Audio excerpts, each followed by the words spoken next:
Hi, everybody, and welcome to English Digest. I'm Pat. Hi, I'm Stephanie. And today we're going to be talking about the history of basketball. Now, I will confess, basketball is not a sport that really grabs me that much. It's a bit too high scoring and a bit too much kind of... Oh, too fast. Yeah, like I prefer slightly slower games with fewer scoring opportunities. So every goal is like a big moment. Oh, so you like soccer. I love soccer, and I like the American football. Do you? Yeah, because it's lower scoring. Everything's like a big moment when they True. do.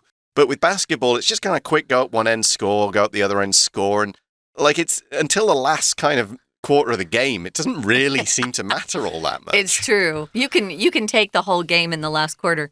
Let me ask you, though, with soccer, at least in Europe, you call it football, which is your favorite team? I'm a fan of Nottingham Forest, who are the team from my hometown. What a fun name, Nottingham Forest. Oh, sounds like a movie.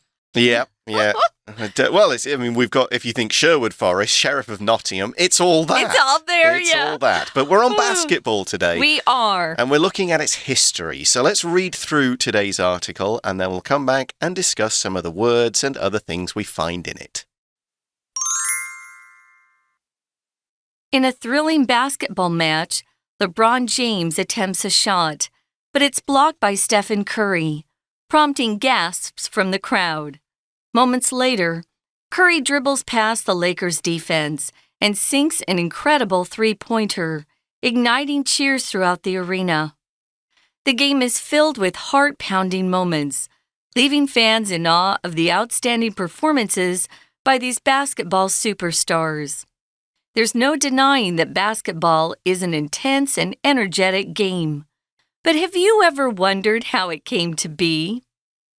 Basketball was invented in 1891 by James Naismith, a gym teacher at the YMCA training school in Springfield, Massachusetts, U.S. He aimed to keep students active during the winter months, when outdoor sports like baseball and American football were impractical due to snow. Playing these sports in an indoor environment also presented its own set of dangers. Naismith recalled a childhood game of throwing stones that could engage students in physical exercise safely. He put baskets on either side of the gym and devised a game in which students scored by throwing a soccer ball into them. When students asked about the new game's name, Naismith explained that the objective was to put the ball into the baskets. Thus, basketball came into existence. This innovative sport quickly gained popularity. As basketball continued to grow, leagues sprang up worldwide, making it one of the most beloved sports globally. The biggest of all the leagues is the National Basketball Association, NBA, which attracts top talent from all over the world. Moreover, basketball has diversified into various forms, enhancing its enjoyment and distinctiveness. For instance, water basketball is played in pools. Wheelchair basketball allows the disabled to enjoy the delights of the game. And 3-on-3 basketball breaks away from the traditional team size. Nowadays, basketball represents more than just a sport. It's a culture that encourages all enthusiasts to overcome obstacles and pursue greatness through a ball and a basket. Okay, guys, we're going to dive into the history of basketball. This is a uniquely American sport, although now I think it's gained popularity around the world, but we're going to find out it was invented or devised or someone created this game in Massachusetts, which is a state in the eastern part of the United States. So, yeah, it comes from America. I used to think that this was my favorite sport. In fact, I love the Phoenix Suns so much that I auditioned. I sang the national anthem. I even got to sing in some playoff games. Sweet. Yeah, I had a fun time. But I mostly did it because I was in love with one of the Suns players. Gotcha. Yeah. Anyway, that's a long story. But yeah, I do like basketball. I haven't watched it so much in the past, I would say decade. I moved on to baseball once I moved to New York, and I was a Yankees fan. So we're going to talk, though, about the history of basketball, when it got started, and some of the different types of basketball that are being played today, because it's not just the NBA that you can go and watch and play. And we're going to start off with a bit of description of what's going on and what you can expect to see in a game. It says, in a thrilling basketball match, so a very exciting one full of action, LeBron James, I'm sure everybody knows who he is, attempts a shot, but it's blocked by Stephen Curry, prompting gasps from the crowd. Now, I know this guy's name, but apart from that, I think is it the San Antonio Spurs, I think? Yeah. I'm guessing. But so he blocked it. He blocked the shot, and this prompted gasps. It made people in the crowd gasp and go, So gasp can be a noun or a verb, but it's that sound you make when you suck in air as if you can't believe what you've just seen or heard. That, wow, gosh, that kind of sound. That's what would happen. And if he blocked this shot in a really cool way, the crowd would make that sound, just as if, you know, when somebody falls over and you think, oh no, are they hurt? The crowd would go, there would be a gasp from the crowd. Or if it was a theatre crowd watching a play and somebody did something bad or said something naughty, they would go, my goodness, what is all that? So that's a gasp. And so that's how this article begins. We then see moments later, Curry dribbles past the Lakers' defense. So here, the meaning of dribble is very sport-specific. It means he's controlling the ball, keeping it very close to him.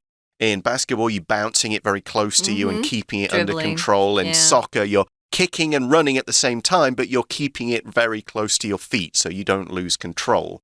It's not dribbling like a baby does when the water comes out of their mouth. No. Big difference. Yeah. But yes, Steph Curry dribbles past the Lakers' defense and sinks an incredible three-pointer. So a three-point shot from outside that area, igniting cheers throughout the arena.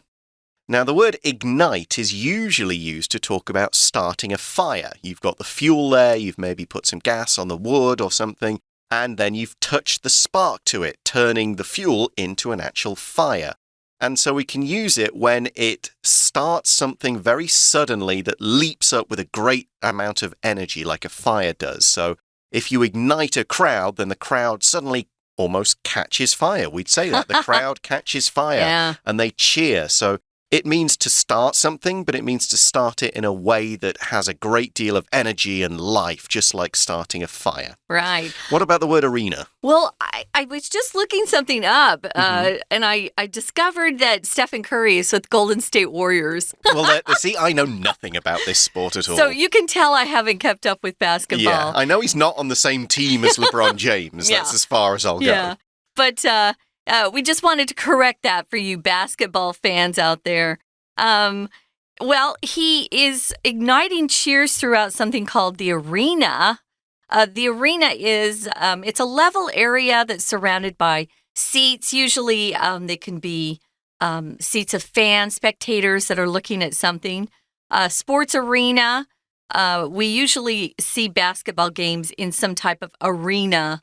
Sometimes they'll have big concerts by pop stars or rock stars that come into town, and they'll hold them in these arenas because there's so many seats for people to sit in. So you can see any sporting events there or entertainment that you might see at an arena. We have an arena. It's the Taipei one. Dunhua. Yep. And I think it's, what is it, Nanjing? I think Nanjing, yes. Nanjing, that's an arena. Yeah. One difference you might want to note between an arena and a theatre is that in a theatre, the seats are basically all on one side, whereas with an arena, the seats are all around. Now, you may block off an area. Sometimes they do, yeah. For a show where you want to look at a performer on a stage, maybe some of that arena wouldn't be filled with spectators. But at a sports game, the seats are all around. So that's a key point about an arena. The seats are kind of surrounding the area rather than just on one side of it. And if you have a big political event, sometimes they'll hold them in arenas for people to come and listen to their favorite politician. So the game is filled with heart-pounding moments. like you mentioned before, Pat, sometimes basketball games, you can wait until the last quarter to finally, get something exciting going. But sometimes games will go back and forth, Oh, yeah, big high-scoring, close game. They're great to watch. I've seen games where one team was ahead for 3 quarters and then they lose at the end. So it can be the whole game, the whole 4 quarters can be exciting, or maybe just the last quarter is. But it can be heart-pounding, meaning very exciting. That's what happens when you get all that adrenaline in your body because something exciting or scary is happening. And it can leave fans in awe of the outstanding performances by these basketball superstars. If you're in awe, you're kind of stunned or amazed at something that you're seeing. Maybe there's a lot of fear in that or surprise. Wow, in awe. Kind of your jaw drops down. Wow. And some of these superstars are really quite good, especially if they're doing things like, jumping through the air and then dunking the basketball. Yeah. When I was younger, Michael Jordan was, the big deal. The guy. So I loved basketball back then. But there's no denying that you can see some pretty amazing performances. And it is also no use denying that basketball is an intense and energetic game. But have you ever wondered how it came to be? So that's the question of the article. Mm-hmm. Let's go ahead and answer it. Okay. Basketball was invented in 1891, so that's 140-odd years ago, by James Naismith, a gym teacher at the YMCA training school in Springfield, Massachusetts, US. Now, I believe there's like 30-odd Springfields in the US or something. It's a super common name, so that's why we kind of specified it's the one in Massachusetts, which is up in the northeast. Yeah, but the most famous is Springfield, Illinois. I think so. Yeah, is it? so this one isn't quite as famous, except that Lincoln's hometown, of course. Yes. Or where he lived. Yeah, but this one is where James Naismith lived, and he was teaching as a gym teacher at the YMCA. So this is just kind of a club for young kids. It started out for young kids where you could go and play basketball and, just meet up with other kids your age. But he was at a training school back in 1891, and he wanted to keep his students active during the long winter months. If you know Massachusetts, you're probably aware that they get plenty of snow. Mm-hmm. And so during the winter months, what do you do with a bunch of, energetic people? He had to come up with something they could do indoors. Yeah, you couldn't go out and play baseball and American football, and I guess hockey, you'd need a lot more extra equipment and proper ice. Yeah. So baseball and American football were impractical due to snow. If something's impractical, it is not practical. Im is one of those negative prefixes. Mm-hmm. So if something's impractical, it won't work. Imagine if you've got all this snow on the ground everywhere, you'll have to clear it to play the game. The ground will be frozen, so it's dangerous to run and, in football's case, dive and fall about on. No kidding. People will get hurt. So, you can't play outside, so you're going to have to play inside. But playing these sports in an indoor environment also presented its own set of dangers. So again, with baseball, how do you play that inside when there are walls blocking the shots? And how do you play football when you're diving around on actual hard floors? Ow. It's just not going to work. So he has to come up with a new idea. We'll explain what that is in just a moment. Right now, though, we're going to hand over to our Chinese teacher, and then we'll come back for the second half of the article. 听众朋友大家好，我是安娜。我们今天要带大家来做一篇篇章结构。这篇章结构说简单也简单，说困难也困难。总而言之呢，篇章结构还是建议大家先看一下选项。当我们在看选项的时候，我们就可以预测这个文章大概要说什么，而且我们可以在每一个选项这边做一点小笔记。可能它的前文会是什么，后文可能会带出什么东西。例如，我们先看一下 A 选项。A 选项他说 moreover， 我们只要看到这个转成词语除此之外，那就表示前文已经针对某一个主题谈了很多咯。那到底在谈什么呢？比如说 A 选项告诉我们除此之外篮球也变得有很多不同的形式，逗点前的 various forms 各式各样的形式 enhancing its enjoyment and distinctiveness. 哇，让它很好玩，而且也很独特诶。所以主角好像是在谈篮球，然后在 A 选项之前应该是稍微讲一下这个篮球一开始如何，之后就变形成为有各种不同的篮球形式。感觉好像是这种文意耶。好，这个我们要记在心里哦。接着 B 选项呢，他就说啦，玩这些运动 playing these sports in an indoor environment. Indoor 这个字要特别圈起来，它一定是个关键。如果是在室内做这些运动的话 also presented its own set of dangers. 也会呈现出来有一些危险哦。然后你有没有特别注意到这边的动词是一个过去式？言下之意就是之前可能有一些运动，然后不太适合在室内来做，会有危险。那这样跟我们的篮球又有什么关系呢？好，然后思考之后呢，我们来看第3个选项。There's no denying that. There's no denying that. 这是句型，可以把它画起来。不可否认的是什么什么。这个不可否认的前面通常会有一些论述，或者是一个很明白的状况的描写。那经过描写之后，或者是常识常理之后，我们才可能会说啊，不可否认就是这件事啊。哪件事呢？ C 选项告诉我们不可否认，你看嘛，篮球就是非常的 intense， 很激烈 energetic， 然后这个活动性很高，很激动。But have you ever wondered how they came to be? 但是你知道篮球是怎么来的吗？这个 C 选项感觉是一种问句，这种问句好像是一个写作的手法，就是文章一开始的时候会有一个 hook。 你曾经听说过黄金果吗？这种感觉好像是文章接下来就要谈黄金果，对不对？所以我们臆测这个 C 选项好像要放在文章前面的地方哦。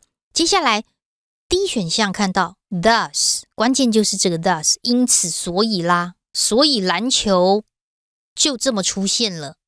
不过这里的 basketball 用了双引号，双引号通常都会有一个言外之意的意思。总而言之，不管这个言外之意是什么，在 D 选项的前面一定会先提到篮球是如何产生的，然后最后下个结论 D， 所以啦，你看吧，这样篮球呢就开始出现了这个运动。那接下来我们在看完选项之后，大概也可以臆测得出来，文章其实主角就是在讲篮球怎么来的 The history of basketball。 那第一段一定会是一个引入嘛，我们看到一开始的这个前面几句话描述呢，就是在讲篮球的一个比赛然后呢谁要进攻了，谁去阻挡，后来一个3分球，哇，好厉害哟这就是篮球。可是你知道篮球怎么来的吗？接下来第2段就提到原来篮球是这样发明的一开始这样玩，然后之后变成怎么样，所以现在篮球怎么样大家可以试试看有没有？文章的结构大概就是这样。所以我们刚说在选项当中，我们已经熟悉选项之后，第一段最后面这一句第4句的第一题应该会是选 C， 没有错没有否认，你看很激烈但是你知道这个篮球到底是怎么来的吗？好，所以 C 选项当然我们也不能说完全凭这种语感了回归到 C 选项当中，其实我们刚刚在逗点前面的形容词 intense energetic 都呼应了在第一段从第1句到第3句对于比赛的一个描述的情况。所以 C 选项逗点前面的文意，这2个形容词就包了第一段的1到3句的文意，并且开拓了第2段要讲的主题。所以每一段最后一句都会有个很重要的功能，就叫做承先启后。内容上是把前面激烈篮球赛的内容点出来包住，最后面再问读者你有没有想过篮球到底怎么来的？所以第一题我们选 C 没有错。不过我们在进入到第2段之前，还是可以把第一段第3句的几个重要字可以把它抓出来。例如在第1句里面的逗点前的 match， 篮球的比赛的一场一场用的是 match如果说是投篮的话，就是第2个逗点前面那个 a shot 就投篮。那接着被阻挡啦，被谁挡住啦，用 block 这个动词。如果是3分球出现在第2句，也是一样，逗点前面 3-pointer 三分球。接下来的第三句有一个复合形容词哦 ，heart pounding。heart pounding 这个 pound 就是蹦蹦蹦蹦跳的意思，所以让你很紧张的 heart pounding moments 就可以用这个形容词，用得很漂亮。接下来我们就承先启后看到第二段啦。第一句啊就告诉我们哦，原来啊是1891年有一个美国的体育老师 James Naismith， 他1891年所发明的。那当时是这样子的，当然就是从头到尾看当时为什么会发生这种事。我们在第二段的第二句，你有没有看到 outdoor sports 这个 outdoor？ 看到它的时候有没有特别回想到选项 B 当中 indoor environment？ 再加上我们看到这是发生在冬天的时候，冬天这些 outdoor sports 比如说 baseball、American football 几乎都没有办法去做，因为会下雪。可是第二题，如果在室内来从事这一些运动的话，又会很危险。棒球 American football 这都是很激烈的运动，所以第二题我们选 B 的选项是最通顺的哦。 We're going to take a quick break. Stay tuned. We'll be right back.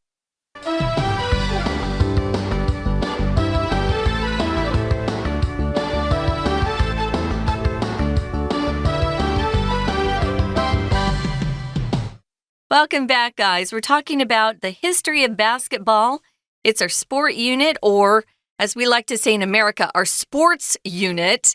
I think sport is used more in the UK, and in America we say sports. Yeah. Tough one, sports. that. I think it might depend on the situation. So this guy, James Naismith, the gym teacher, needs to come up with a brand new indoor game so he can get his kids and students active. Yeah. So Naismith recalled a childhood game of throwing stones. That was the game, they threw stones, that could engage students in physical exercise safely. So if you recall something, it's just another way of saying you remember it. You think back and you go, there's a memory. It's popped up. Yeah. I've remembered this thing, so now I'm going to use this game. I've just remembered what we can do. Or if you're in a party, you go to a party and there are a lot of people that maybe you've only met once and you can't remember their names. You could say, oh, wow, what's that guy's name? I don't recall it. You know, we use that quite often just to kind of bring something back into your memory that maybe you once saw or heard or knew in the past. So he recalled a childhood game.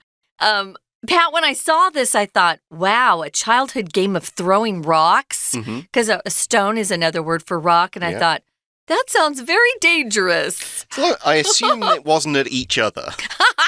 Hopefully not, yeah. So, yeah, they would just play this game where they would throw these rocks and engage students. And he wanted to use this in a physical exercise safely. So what did he do? Well, he put baskets on either side of the gym, a gym or the court. Yep. You know, you could call it a court as well. And devised or thought up a game in which students scored by throwing a soccer ball into them. So we're getting closer to what it looks like to be basketball. Now, if you talk about devising something, we use it to talk about inventing something or coming up with something, using your own imagination, your own intelligence to come up with something, to devise something. You could devise a plan to market your new product if you're in business, or you could probably devise a way to ask someone out that you really like and, come up with some sort of plan that way. You can use devise for a lot of different things. So when students asked about the new game's name, Naismith explained that the objective was to put the ball into the baskets. Thus, basketball came into existence. So pretty simple, really. He said, what's this game's name? Well, the objective, the goal, the purpose, like this is what we are trying to achieve, is put the ball in the basket. Basket, ball, basket. Now, I think it would have been weird if they called it ball basket. That would have been a strange name, but basketball, that sounds a lot better. That makes a lot more sense. And this innovative sport quickly gained popularity. Now, you can say innovative, you can say innovative. Both ways of pronouncing it are fine. It just means it's clever. It's a new idea. This is something that hasn't been done before. If something is innovative, it's maybe taking old ideas and packaging them in a new way, or it's coming up with something completely fresh and presenting it so that people go, hey, wow, why didn't I think of that? This is really cool. And of course, with just such simple equipment as ball and basket, anyone can play this, any kind of indoor space, any kind of team. You don't even need that many skills probably when you start out because any kid can throw something into something. Right. So, yeah, no wonder it quickly gained popularity and spread. And in spreading, it developed in all kinds of new directions. Yeah, I was thinking when I was growing up, my dad had a basketball hoop on our driveway, and it was just a little lower than normal. It wasn't standard. So that the younger kids could make the basket. So, yeah, you can actually raise or lower that hoop so anybody can play this game. And it is very innovative. I love how you say it. Innovative, with your British accent. So it's very innovative, very new. It was clever. A lot of people liked it. And if it gains popularity, just more and more people pick it up. And it gets spread from one country to another because now we've got people playing basketball around the world. Now, as basketball continued to grow, we have something called leagues. A league is a group of people or teams that decide they're going to compete against each other. Yeah. So, yeah, we've got different kinds of leagues. We use league when we're talking about American football because it's the National Football League. But for basketball, we don't say National Basketball League.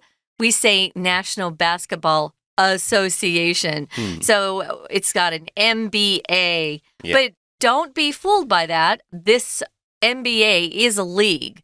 And it's got lots of teams that play each other. And as they go through the season, they kind of narrow it down to the best. And then they go on to the playoffs. And then eventually the championship. Yeah, now the FIFA World Cup is not a league. It's a tournament. So teams play each other and every loser goes out and the winner goes through. But a league is played over a long time, an entire season. It could be like 8-7 months of the year. Yeah. Every team plays each other team and they see at the end who's got the most points. That's what decides a league. It's not how many wins, it's just how many points you've got over that season. So the EPL, English Premier League, the top soccer league, that's a league. Every team plays each other twice. So all these leagues turn up everywhere and they make it one of the most beloved or beloved sports globally. Now, whichever way you say that word, it means the same thing. It just means it is very loved. Lots of people love it. It's a favorite thing. It's a treasured thing that people really feel a lot of warmth towards. You could have a beloved toy, maybe a teddy bear or a doll or even a grandma, an aunt. These are all things that people love a lot, so they're beloved or beloved. You can pronounce it either way. So the biggest of all the leagues is the National Basketball Association, which is at the NBA, and it attracts the top talent from all over the world. I know there are a lot of people from different countries that try to get into the NBA, although they're not Americans. And they do make it. Yeah, there's the Greek guy who was born in, I think, Nigeria, lived in Greece. I can't remember his name, but he's really good. We've had players from all over. Yeah, Yao Ming. Yeah, who was really good. So they do attract talent. And moreover, it says basketball has diversified or, changed a little bit into various forms, enhancing or making its enjoyment and distinctiveness even more evident, I think you could say. For instance, you could play water basketball. That's played in pools. I've played that. That's lots of fun. Yeah, and then there's wheelchair basketball, which allows the disabled to enjoy the delights of the game. So now this basketball form is for people in wheelchairs. Right. It's for people with mobile disabilities. They can't move around on their own legs very easily. But going on wheels, now there was a UK league of this. I know there's an American one. And those guys move so They're fast. really fast. They're good. really, really good. So strong. Yeah, if you're anyone, we can say the disabled. It's one of those uses of an adjective as a noun, like the poor, the young, the old, the sick, that kind of thing. the disabled means people with disabilities, people who, through accident or through birth, their bodies don't quite work as well as they are supposed to. Yeah, they're not working quite correctly. So they can enjoy the delights of the game. Remember, delights means something you really enjoy. And there's something called 3-on-3 basketball, which is played like on half a court, one hoop. And I think you need 3 players. I think there's one on the bench that can substitute. Look this up. You can go to YouTube and they'll tell you the rules of the game. And that breaks away from the traditional team size because they don't need so many people. So if you've got a smaller group. And only half a court because there's a group of other people at the park playing on the other one. Yeah, so this often happens outside when you're trying to share a court.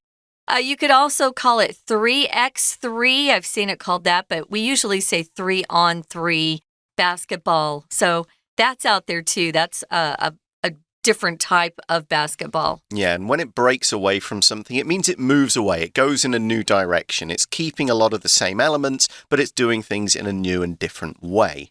So then nowadays, we see basketball represents more than just a sport. It's a culture. Yeah, it's for some people, it's their passion. It's their lifestyle. It's a thing that people do. It's what brings people together on the streets, playing sport, that kind of thing. Yeah. And it encourages all enthusiasts or people who are enthusiastic about the sport, people who love the sport. Fans. Yeah, to overcome obstacles and pursue greatness through a ball and a basket. An obstacle is anything that gets in your way. It's anything stops you from doing what you want to do. So the disabled have got obstacles in their life. Maybe they can't move around or they've got some other issue that stops them from doing the same things as everybody else. But basketball is a way they can play this fun sport and have fun doing it.